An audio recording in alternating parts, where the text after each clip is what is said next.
প্রথমবারের মতো ড্রোন প্রযুক্তি ব্যবহার করে দুর্গম এলাকায় বন্যা কবলিত মানুষের কাছে শুকনা খাবার ও নগদ অর্থ পৌঁছে দিয়েছে বর্ডার গার্ড বাংলাদেশ বিজিবি। মানবিক সহায়তার এই ব্যতিক্রমী উদ্যোগের পাশাপাশি বিনামূল্যে চিকিৎসা সেবা, ত্রাণ, রান্না করা খাবার বিতরণ এবং গবাদি পশুর চিকিৎসা সেবাও দিয়েছে বাহিনীটি।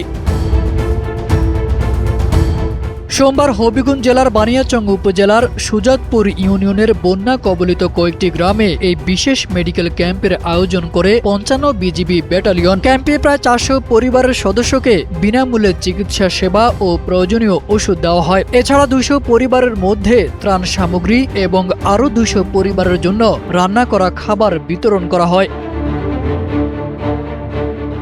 পুরো কার্যক্রমে নেতৃত্ব দেন হবিগঞ্জ ব্যাটালিয়ন ৫৫ বিজিবি এর অধিনায়ক lieutenant colonel Mohammad Tanjilur Rahman.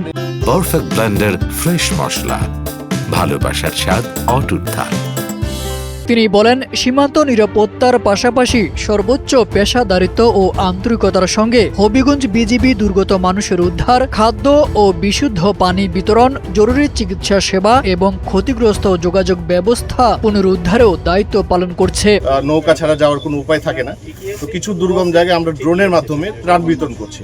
Already আমরা কিছু করেছি এবং আরও কিছু আমরা আজকে করব।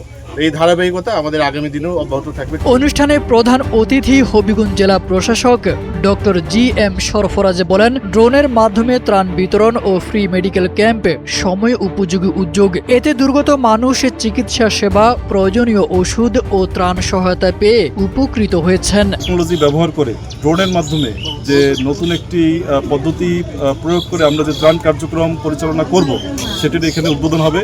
তো আমি আজকে এখানে আসলাম, বিষয়টা সম্পর্কে অবগত হলাম। আমি ব্যক্তিগতভাবে এবং আমার প্রশাসনের পক্ষ থেকে স্বাগত জানাই। তারেক আজিজ খান, NPV।